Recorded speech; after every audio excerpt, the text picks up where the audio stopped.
Assalamualaikum warahmatullahi wabarakatuh. Perkenalkan, nama saya Roy Juandi.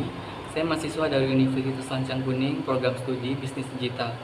Kali ini saya akan menjawab beberapa pertanyaan ujian akhir semester dari mata kuliah Manajemen Strategis pada perusahaan Gojek. Pertanyaan yang pertama, analisis SWOT perusahaan Gojek. Lakukan analisis SWOT dan berikan rekomendasi strategis berdasarkan temuannya.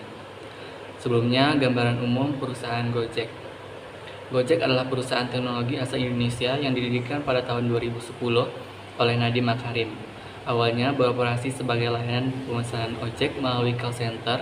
Gojek kini telah berkembang menjadi super app dan lebih dari 20 layanan, mencakup transportasi, pengantar makanan, pembayaran digital, logistik, hingga layanan keuangan dan gaya hidup. Sedangkan analisis SWOT ini adalah teknik perencanaan strategis yang berguna untuk menilai kekuatan dan kelemahan, peluang, dan ancaman dalam sebuah bisnis, baik rencana yang sudah ada maupun yang baru. Berikut adalah analisis SWOT pada perusahaan Gojek. Yang pertama, strength, kekuatan. Ada beberapa poin. Yang pertama, sebagai startup lokal, Gojek memiliki brand recognition yang tinggi dan lebih mudah pahami market lokal. Kedua, sebagai perusahaan yang pertama mengembangkan transportasi online di Indonesia, Gojek sudah lebih dahulu memiliki mitra driver dan pelanggan setia lebih banyak dibandingkan dengan perusahaan lain. Ketiga, pilihan yang ditawarkan melalui aplikasi kepada konsumen lebih lengkap dibandingkan perusahaan lain. Gojek menawarkan jenis layanan yang beragam seperti GoRide, GoCar, GoBox, GoFood, GoSend, GoMart, GoShop, GoMed, dan lain-lain. Yang keempat, banyaknya pengusaha kuliner yang tertarik bergabung menjadi mitra Gojek, membuat layanan GoFood dari Gojek menjadi salah satu daya tarik konsumen untuk menggunakan aplikasi Gojek. Lalu selanjutnya, banyaknya bentuk layanan untuk mitra driver Gojek membuat loyalitas driver menjadi meningkat, seperti layanan asuransi untuk mitra Gojek, BPJS, dan lain-lain. Kemudian Gojek hampir tersedia 24 jam. Dan yang terakhir, pembayaran yang tidak harus dilakukan dengan menggunakan uang cash, namun bisa menggunakan Gojek kredit jadi lebih praktis. Selanjutnya, weakness, kelemahan. Yang pertama, dibandingkan perusahaan lainnya, biaya yang dikeluarkan untuk layanan Gojek sedikit lebih mahal, terutama untuk layanan GoRide, GoCar, dan GoSend. Lalu masih sering adanya order fiktif yang merugikan mitra driver Gojek. Kemudian untuk pelanggan GoFood harus bersedia menunggu lebih lama untuk memesan makanan yang disuka, karena beberapa rumah makan yang bekerja sama dengan Gojek membutuhkan waktu yang lama untuk menyiapkan pesanan tersebut. Lalu keempat, proses bisnis tidak bisa berjalan tanpa adanya akses internet yang memadai. Selanjutnya, opportunity, kesempatan, yaitu Gojek dapat memperluas jaringan dan kerjasama dengan lebih banyak rumah makan atau resto, lagi karena masih banyak rumah makan atau resto pilihan konsumen yang belum masuk layanan GoFood. Kedua, apabila selama ini layanan Gojek lebih banyak dipergunakan oleh konsumen perorangan, maka perlu pertimbangan untuk meningkatkan layanan konsumen dalam bentuk perusahaan, khususnya untuk GoSend, GoCar, GoBox, karena Gojek masih memiliki peluang besar untuk terjun di bisnis logistik untuk memenuhi pelanggan berbentuk perusahaan. Lalu Gojek dapat mengimplementasikan sistem promosi dan pengiklanan. Dan yang keempat, akses pasar kepada generasi milenial terbuka lebar, seperti banyaknya masyarakat yang menginginkan jasa transportasi yang praktis, aman, dan nyaman, serta banyaknya masyarakat yang menginginkan adanya jasa antar makanan yang bisa mereka gunakan ketika mereka malas untuk membelinya sendiri. Selanjutnya, threat, ancaman. Yang pertama, ancaman timbul dari pemerintah berupa peraturan dan penertiban tarif online, meskipun tidak terlalu mempengaruhi layanan kepada konsumen. Yang kedua, ancaman selanjutnya timbul dari pesaing penyedia layanan online lainnya. Hal ini bisa menimbulkan perang tarif yang tidak sehat. Lalu yang ketiga, ancaman untuk mitra driver Gojek timbul dari penyedia jasa transportasi konvensional seperti angkutan kota, taksi, ojek pangkalan yang tidak jarang melakukan penyerangan fisik atau verbal kepada mitra driver Gojek, meskipun sudah disepakati bersama mengenai wilayah yang menjadi zona larangan bagi mitra driver Gojek. Selanjutnya, rekomendasi strategis perusahaan Gojek berdasarkan temuannya. Yang pertama, rekomendasi yang pertama, Gojek dapat memperluas layanan ke kota-kota kecil. Kenapa? karena masih banyak kota kecil atau daerah yang belum punya akses layanan Gojek secara maksimal. Strateginya, buka layanan Gojek di kota-kota kecil dengan menyediakan promo menarik. Lalu ajak orang di daerah tersebut untuk menjadi mitra driver dan merchant. Adakan edukasi ke masyarakat tentang cara pakai aplikasi Gojek. Lalu yang kedua, tambahkan layanan baru yang relevan. Kenapa? Agar pengguna tidak bosan dan bisa menggunakan Gojek untuk kebutuhan sehari-hari lainnya. Strateginya, tambahkan fitur langganan seperti paket hemat GoRide, GoCar bulanan, lalu kembangkan layanan lain seperti antar produk pertanian, misalnya GoFarm. Lalu buat layanan baru yang membantu UMKM dan kebutuhan rumah tangga. Lalu rekomendasi yang ketiga, jaga hubungan baik dengan driver dan merchant. Kenapa? Karena Gojek sangat bergantung pada mitra driver dan merchant.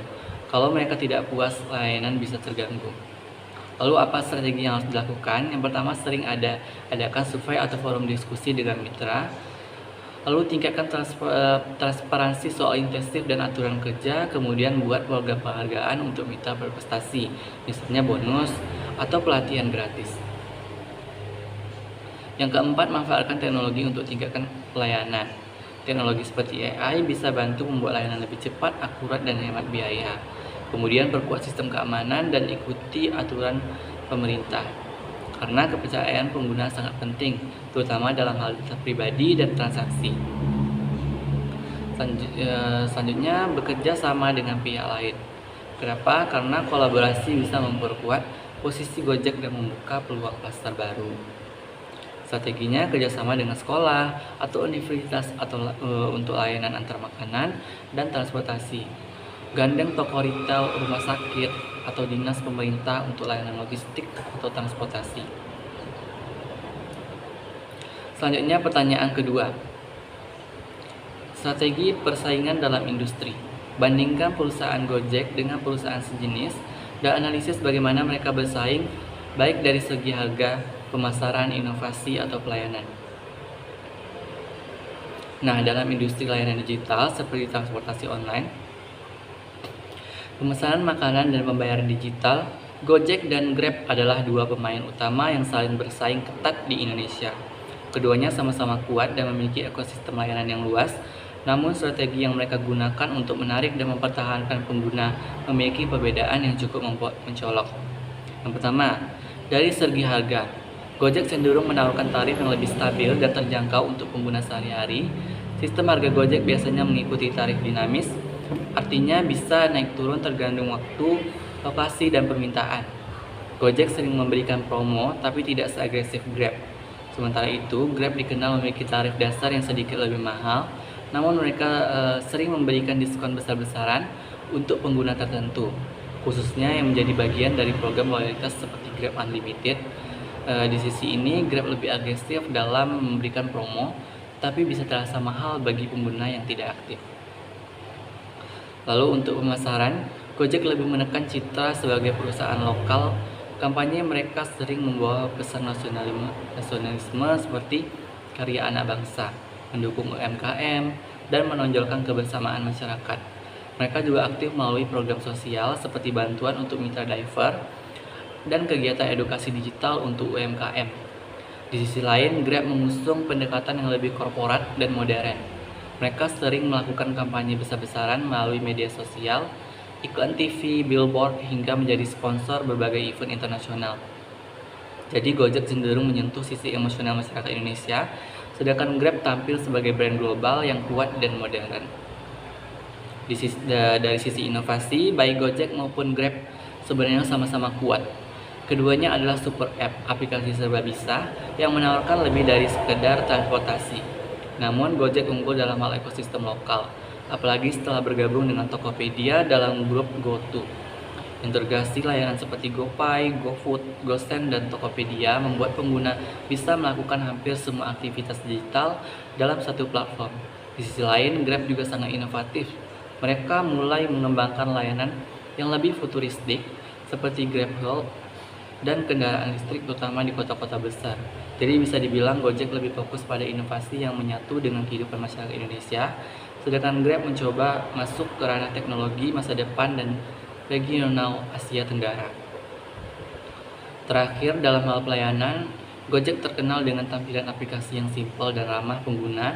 Customer service mereka cukup responsif dan banyak pengguna merasa nyaman dengan sistem feedback serta fitur keamanan seperti tombol darurat dan pelacakan real time. Gojek juga memberikan pelatihan kepada mitra driver untuk menjaga standar layanan. Grab sendiri dikenal memiliki pelayanan yang lebih premium, terutama untuk pengguna yang sering memakai layanan mereka.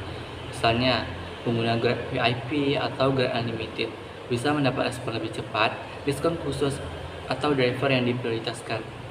Namun pelayanan Grab juga kadang bisa dirasa terlalu bergantung pada sistem otomatis sehingga pengguna baru mungkin agak kesulitan. Jadi kesimpulannya, Gojek ini unggul dalam keterjangkauan harga, kedekatan dengan masyarakat lokal, dan kemudahan penggunaan aplikasi. Sementara Grab lebih menonjol dalam hal promosi besar-besaran, teknologi yang terus berkembang, dan pelayanan premium untuk pelanggan loyal. Persaingan mereka sangat ketat dan masing-masing memiliki kekuatan tersendiri, tergantung pada segmen pengguna yang mereka sasar. Jika Gojek ingin tetap unggul, maka strategi yang bisa diperkuat adalah menjaga kedekatan dengan masyarakat Indonesia, memperluas inovasi yang relevan dengan kebutuhan lokal, dan tetap konsisten dalam memberikan pelayanan yang ramah, cepat, dan terpercaya. Selanjutnya soal yang ketiga, implementasi Blue Ocean strategi. Teliti perusahaan Gojek yang berhasil menerapkan strategi pasar baru untuk menghindari persaingan ketat. Nah, Gojek adalah salah satu contoh perusahaan yang sukses menjalankan strategi Blue Ocean, yaitu strategi di mana sebuah bisnis mencoba menciptakan pasar baru yang belum banyak pesaingnya.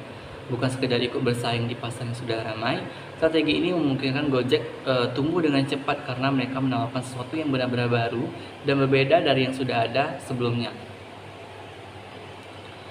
Saat Gojek pertama kali muncul, layanan ojek di Indonesia memang sudah ada, tapi sifatnya masih tradisional.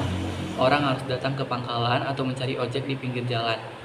Gojek masih melihat ini sebagai peluang. Mereka membuat aplikasi yang memungkinkan orang memesan ojek cukup dari ponsel. Ini adalah hal baru di Indonesia waktu itu. Artinya Gojek tidak masuk ke pasar lama, tapi justru membuka pasar baru, yaitu ojek berbasis aplikasi. Disinilah awal mula strategi Blue Ocean Gojek terlihat. Tapi tidak hanya berhenti di situ saja. Setelah sukses dengan layanan ojek online, mereka mulai menambahkan layanan seperti pesanan makanan, antar barang, hingga dompet digital. Semua layanan ini digabungkan dalam satu aplikasi yang kemudian dikenal sebagai Super App. Jadi orang tidak hanya bisa pesan ojek, tapi juga beli makanan, kirim paket, dan bayar tagihan dalam satu tempat. Ini juga merupakan strategi Blue Ocean karena belum ada perusahaan lain pada saat itu yang menawarkan ekosistem layanan selengkap itu di Indonesia. Hal menarik lainnya dari Gojek adalah cara mereka melibatkan masyarakat. Gojek tidak mempekerjakan driver sebagai karyawan tetap, tapi menjadikan mereka mitra. Dengan begitu, siapa saja yang punya motor bisa ikut bergabung dan mendapatkan penghasilan. Hal ini membuka kesempatan bagi banyak orang, bahkan mereka yang sebelumnya belum mengenal teknologi digital, untuk ikut merasakan manfaat dari ekonomi digital. Jadi Gojek bukan hanya menciptakan layanan baru, tapi juga membuka peluang kerja baru yang belum pernah ada sebelumnya. Semua langkah ini menunjukkan bahwa Gojek memang menjalankan strategi Blue Ocean dengan sangat baik. Mereka menciptakan pasar baru, menawarkan nilai baru, dan menjangkau segmen masyarakat yang sebelumnya belum terlayani oleh sistem digital. Karena itulah Gojek bisa berkembang dengan cepat tanpa harus langsung berhadapan dengan kompetitor besar sejak awal. Dengan kata lain, keberhasilan Gojek bukan hanya karena ikut dalam persaingan, tapi justru karena mereka menghindari persaingan langsung dengan menciptakan jalur dan pasar baru yang unik. Selanjutnya soal keempat, Digital Transformation Strategy. Analisis bagaimana perusahaan Gojek menerapkan strategi digital untuk meningkatkan daya saing. Transformasi digital adalah proses ketika sebuah perusahaan mulai menggunakan teknologi digital untuk mengubah cara mereka bekerja, melayani pelanggan, dan menciptakan nilai baru. Dalam hal ini, Gojek bisa dibilang sebagai salah satu perusahaan di Indonesia yang paling berhasil menjalankan strategi transformasi digital. Sejak awal berdiri, Gojek memang sudah lahir sebagai perusahaan basis digital. Tapi seiring waktu, mereka terus mengembangkan teknologi agar bukan hanya sekedar aplikasi ojek online, melainkan menjadi bagian dari kehidupan sehari-hari masyarakat Indonesia. Itulah inti dari strategi transformasi digital yang mereka jalankan. Bukan hanya soal teknologi, tapi bagaimana teknologi itu benar-benar dipakai untuk mempermudah dan mempercepat aktivitas manusia. Salah satu contoh nyata dari transformasi digital Gojek adalah pengembangan ekosistem layanan dalam satu aplikasi. Di dalam satu aplikasi Gojek, dalam satu aplikasi Gojek, pengguna bisa memesan ojek atau mobil, memesan makanan, mengirim barang, membayar tagihan, dan belanja hingga melakukan top up e-wallet atau membeli pulsa. Hal ini membuat Gojek menjadi super app yang memudahkan orang untuk menyelesaikan banyak urusan tanpa harus berpindah-pindah platform. Nah, ini bukan hanya meningkatkan kenyamanan pengguna, tapi juga memperkuat posisi Gojek di tengah persaingan digital. Kemudian dari sisi pembayaran, Gojek juga mengembangkan GoPay sebagai strategi digital mereka dalam bidang keuangan. Dengan GoPay, pengguna bisa melakukan transaksi non-tunai dengan mudah, cepat, dan aman. Bahkan GoPay kini bisa digunakan untuk membayar di berbagai merchant. Bukan hanya di dalam aplikasi Gojek, ini menjadikan Gojek tidak hanya bersaing di layanan transportasi dan makanan, tapi juga ikut bersaing di dunia fintech atau keuangan digital. Selain itu, Gojek juga memanfaatkan data dan teknologi cerdas untuk meningkatkan pengalaman pengguna. Misalnya, sistem mereka bisa merekomendasikan makanan favorit di GoFood berdasarkan riwayat pesanan, atau bisa memperkirakan waktu tempuh secara akurat dengan melihat kondisi lalu lintas secara real time. Teknologi seperti ini membuat layanan Gojek lebih personal, lebih efisien, dan lebih relevan dengan kebutuhan pengguna. Di sisi internal, Gojek juga menerapkan transportasi digital dalam operasional dan kemitraan. Mereka menyediakan aplikasi dan dashboard khusus bagi mitra driver dan merchant, sehingga para mitra bisa memantau pendapatan, performa, dan mengakses pelatihan secara mandiri. Dengan cara ini, Gojek tidak hanya memanfaatkan teknologi untuk pelanggan, tapi juga untuk mendukung pertumbuhan mitra yang menjadi bagian dari ekosistem mereka. Terakhir, Gojek juga melakukan merger dengan Tokopedia dengan membentuk perusahaan bernama GoTo. Ini adalah langkah besar dalam transformasi Gojek dalam transformasi digital, karena dua perusahaan teknologi besar ini digabungkan menjadi satu kekuatan. Dengan bergabungnya layanan transportasi keuangan dan e-commerce dalam satu grup, Gojek memperluas jangkauannya dan menciptakan lebih banyak sinergi digital untuk meningkatkan daya saing di pasar Indonesia. Selanjutnya, soal yang kelima, evaluasi strategi branding. Pelajari strategi branding pada perusahaan Gojek dan dampaknya terhadap loyalitas pelanggan. Gojek sejak awal memang sudah memiliki strategi branding yang kuat dan sangat dekat dengan masyarakat Indonesia. Branding bukan hanya soal logo atau tampilan aplikasi, tapi lebih pada bagaimana Gojek membangun citra dan hubungan emosional dengan pengguna, sehingga mereka bukan hanya menggunakan layanan Gojek, tapi juga merasakan terikat dengan brandnya. Salah satu kekuatan branding Gojek terletak pada identitasnya sebagai perusahaan karya anak bangsa.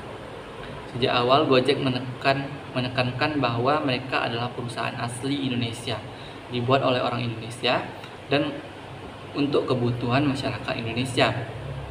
Kalimat seperti karya anak bangsa sering muncul di kampanye mereka, baik di media sosial, iklan, maupun kolaborasi dengan pemerintah.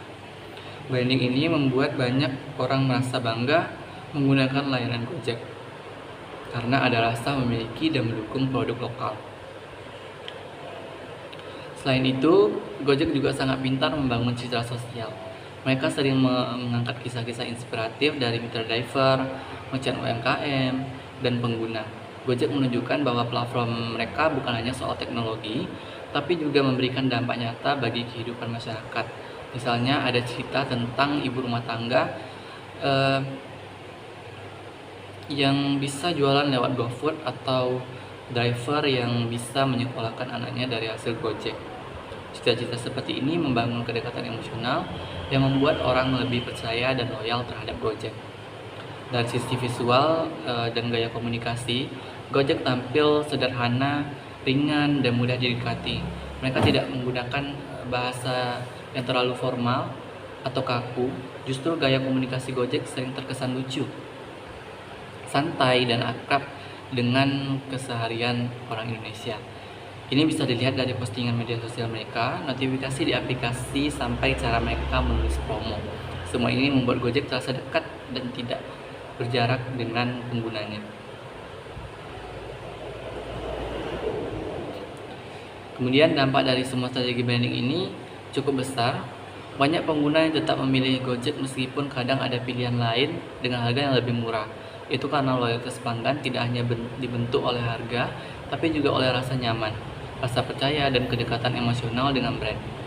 Branding Gojek yang kuat membuat pelanggan merasa bahwa mereka hanya sekedar pengguna, tapi bagian dari komunitas yang lebih besar.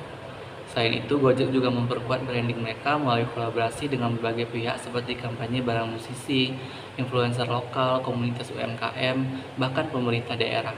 Hal ini membuat Gojek tetap relevan di berbagai lapisan masyarakat dan mampu menjangkau segmen yang lebih luas. Selanjutnya pertanyaan yang keenam, strategi keberlanjutan dan ESG. Teliti bagaimana perusahaan Gojek mengembangkan strategi yang berkelanjutan dan ramah lingkungan. Gojek sebagai salah satu perusahaan teknologi terbesar di Indonesia tidak hanya fokus pada pertumbuhan bisnis dan jumlah pengguna saja, tetapi juga mulai serius mengembangkan strategi keberlanjutan yang menyentuh aspek lingkungan, sosial, dan tata kelola perusahaan. Strategi ini penting karena perusahaan modern dituntut untuk tidak hanya mencari keuntungan, tapi juga memberikan dampak positif bagi masyarakat dan lingkungan. Nah, yang pertama dari sisi lingkungan, Gojek sudah mulai mengambil langkah konkret untuk mengurangi jejak karbon. Salah satu contohnya adalah penggunaan kendaraan listrik. Gojek telah menjalankan program uji coba motor listrik untuk mitra driver di beberapa kota besar seperti Jakarta dan Bali. Tujuannya adalah untuk menguasai emisi gas buang dari kendaraan bermotor konvensional. Selain itu, Gojek juga aktif mengedukasi pengguna dan mitra tentang pentingnya menjaga lingkungan, misalnya lewat kampanye penggunaan kantong ramah lingkungan di GoFood atau dengan fitur donasi karbon di aplikasinya. Masih terkait lingkungan, Gojek juga bekerjasama dengan mitra untuk mengelola limbah makanan dari merchant GoFood dan mendorong pemakaian kemasan yang bisa didaur ulang.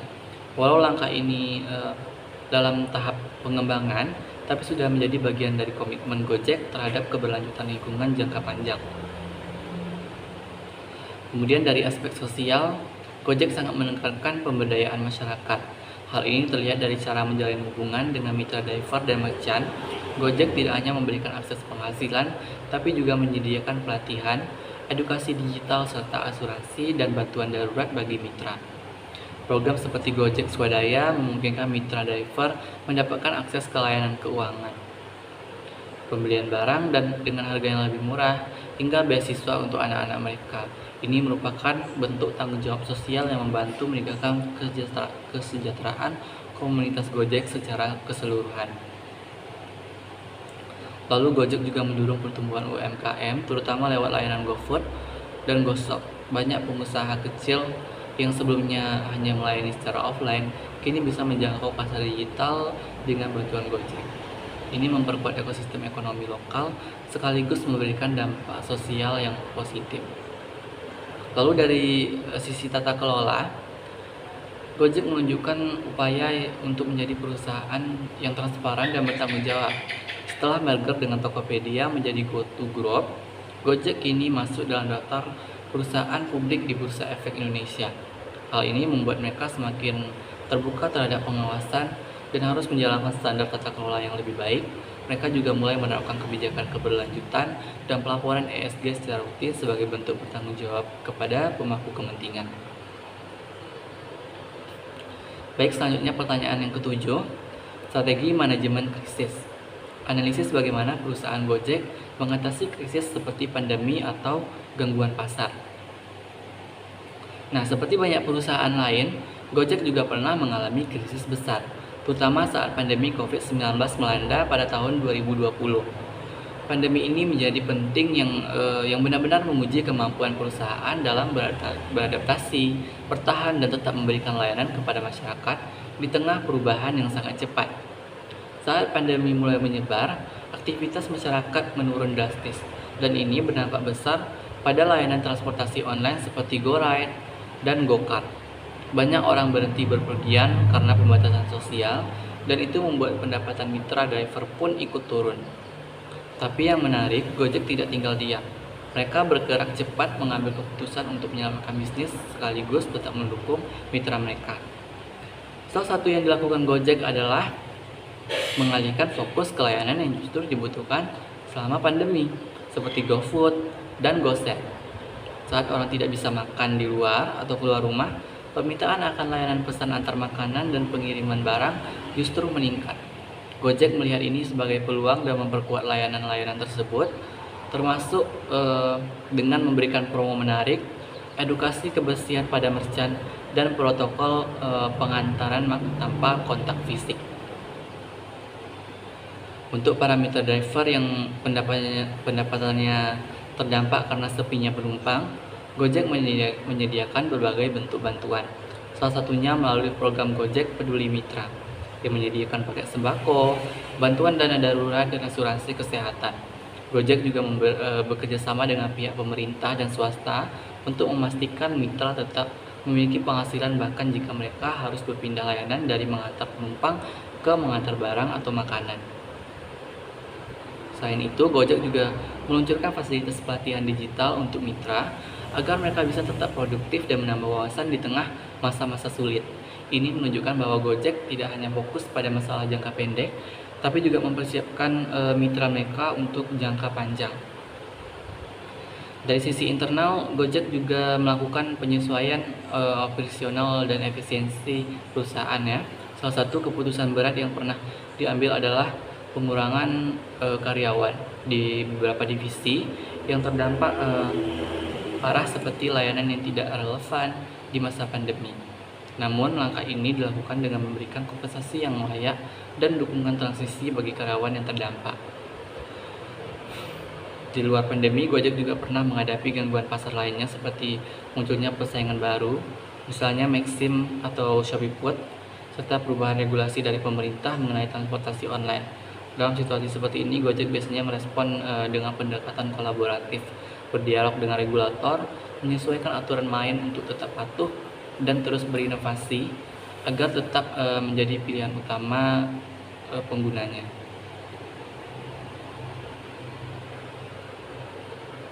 Selanjutnya, pertanyaan yang ke-8. Pengaruh teknologi AI dalam manajemen strategis. Eksplorasi bagaimana perusahaan mengintegrasikan AI dalam perencanaan strategi merek. Nah, seiring perkembangan zaman, teknologi seperti AI atau kecerdasan buatan menjadi salah satu alat penting dalam dunia bisnis, terutama bagi Gojek. Sebagai perusahaan teknologi berbasis aplikasi, Gojek sangat bergantung pada data dan sistem otomatis untuk menjalankan operasional sehari-hari. Tapi lebih dari itu, AI juga berperan dalam pengambilan keputusan strategis yang membantu Gojek memahami kebutuhan pasar dan mengembangkan layanan yang lebih efisien dan personal. Salah satu bentuk nyata pemanfaatan AI di Gojek bisa kita lihat pada fitur rekomendasi di layanan GoFood. Saat seseorang membuka aplikasi dan ingin pesan makanan, sistem Gojek secara otomatis menampilkan pilihan restoran yang paling relevan, baik berdasarkan lokasi, kebiasaan pengguna, atau tren saat itu. Ini bukan dilakukan secara manual, tetapi menggunakan sistem AI yang mempelajari data perilaku pengguna dan menyesuaikan rekomendasi sesuai kebutuhan masing-masing orang. Dengan cara ini, Gojek membuat pengguna merasa layanan mereka lebih nyaman dan efisien karena tidak perlu mencari terlalu lama. AI juga digunakan dalam penentuan harga dinamis. Harga layanan seperti GoRide dan GoCar tidak selalu tetap, tapi bisa berubah tergantung waktu, kondisi lalu lintas, atau tingkat permintaan di suatu daerah. Sistem AI membantu Gojek menganalisis data secara real time dan menyesuaikan tarif agar tetap adil bagi pengguna maupun driver. Ini adalah bagian dari strategi bisnis untuk menjaga keseimbangan antara kepuasan pelanggan dan penghasilan mitra. Nah, selain itu, AI juga digunakan dalam hal manajemen logistik dan rute pengantaran. Misalnya dalam layanan GoSend, sistem AI akan menentukan rute tercepat dan paling efisien bagi driver agar bisa mengantar barang lebih cepat dan hemat bahan bakar. Ini sangat membantu dalam mengurangi biaya operasional dan meningkatkan kecepatan layanan yang secara tidak langsung memperkuat daya saing Gojek. Di sisi keamanan, Gojek menggunakan AI untuk mendeteksi transaksi mencurigakan atau penipuan. Dengan memantau pola pengguna yang tidak biasa, sistem bisa memberi peringatan atau memblokir akun yang teridentifikasi melakukan penyalahgunaan. Hal ini penting untuk menjaga kepercayaan pengguna terhadap platform Gojek. Tak hanya itu, AI juga mendukung pengambilan keputusan strategis di tingkat manajemen. Data yang dikumpulkan dari aktivitas jutaan pengguna Gojek setiap hari dianalisis untuk melihat tren pasar, kebutuhan pelanggan hingga wilayah mana yang potensial untuk ekspansi layanan. Dengan data yang kuat, manajemen bisa membuat rancangan bisnis yang lebih cepat secara efisien dan mengurangi resiko kesalahan. Baik, sekian presentasi saya. Saya ucapkan terima kasih atas waktu dan perhatiannya. Assalamualaikum warahmatullahi wabarakatuh.